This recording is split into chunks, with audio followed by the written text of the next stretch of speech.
सुट्टीचा दिवस होता आणि मनात एक इच्छा होती, जेजुरीच्या खंडोरायाचे दर्शन घ्यायला आज मी जाईल. घरातून निघताच जाता जाता विचार केला, एकटीने जाण्यापेक्षा ग्रुपने गेलेलं कधीही चांगलं. मग काय, मी माझ्या सगळ्या फ्रेंड्सला बोलवून घेतलं आणि आम्ही चाललो जेजुरीच्या दिशेने. तर फायनली मी पोहोचली आहे जेजुरीला. पुण्यातून जेजुरी ही 50 किलोमीटर अंतरावरती आहे. गड चढत असतानाच तुम्हाला सुरुवातीलाच शंकराची सुंदर अशी भव्य मूर्ती दिसेल. आम्हाला जेजुरीला पोहोचण्यासाठी साधारणतः जवळजवळ 1.5 ते 2 तास लागला. जेजुरीच्या जवळ असलेले कडेपठार हे खंडोबाचे मूळ आणि प्राचीन स्थान मानले जाते, जेथे देव प्रथम प्रकट झाले. गडावर जात असताना बानुबाईची मेंढर ही चरत असताना आम्हाला दिसली.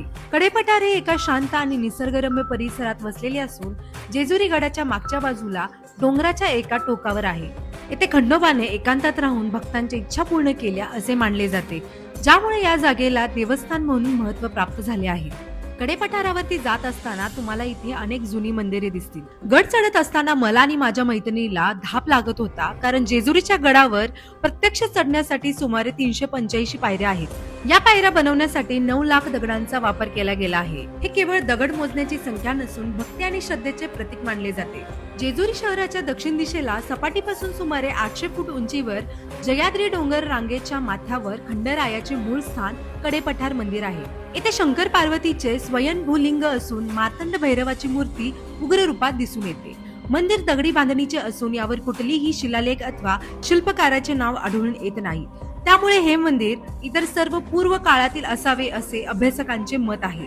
अख्ख्या महाराष्ट्राचे कुलदैवत हे खंडोबाला मानले जाते. जेजुरीचं मोठं महत्व असलं तरीही कडेपठार त्याहूनही अधिक पुरातन व पवित्र स्थान आहे. कडेपठार मंदिर जरी आकाराने लहान असलं तरी त्याचं आकर्षण वेगळंच आहे. मंदिराच्या बाहेर एक मेघडंबरी असून त्यात नंदी विराजमान आहे.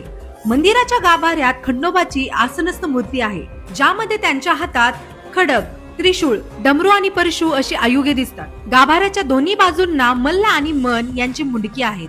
गाभाऱ्यात खंडोबा आणि म्हाळसाची स्वयंभू मूर्ती तसेच खडबडीत व अनोख्या आकारातील अन्य देवतांची दगडी मूर्ती आहे.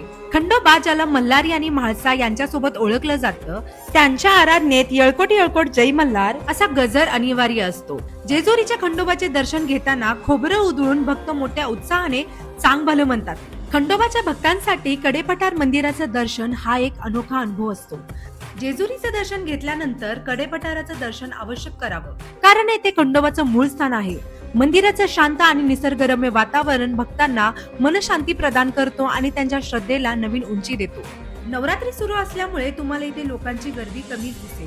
दसरा, विजयादशमीचा पालखी भेटाभेट सोहळा व आपटापूजन हा विधी देखील इथे महत्वाचा मानला जातो. पेशव्यांच्या काळात हे मंदिर एक महत्वाचे धार्मिक केंद्र बनले, जे केवळ भक्तीचेच नव्हे तर मराठ्यांच्या अभिमानाचे आणि विजयाचे देखील प्रतीक होते. देव खंडोबा, ज्याला मल्हारी मार्तंड म्हणूनही ओळखलं जाते, त्यांना युद्धांचे दैवी रक्षक मानले जाते आणि विशेषतः शेती आणि मेंढपाळ समुदायांमध्ये त्यांचा आदर केला जातो. जेजुरीला सोन्याची जेजुरीही म्हणतात, कारण चंपाषष्ठी उत्सव आणि इतर प्रसंगी भक्त खंडोबावर फक्त हळद उधळतात. याच हळदीमुळे संपूर्ण जेजुरी पिवळी धम्मक दिसते, जणू काही सोन्याचीच जेजुरी.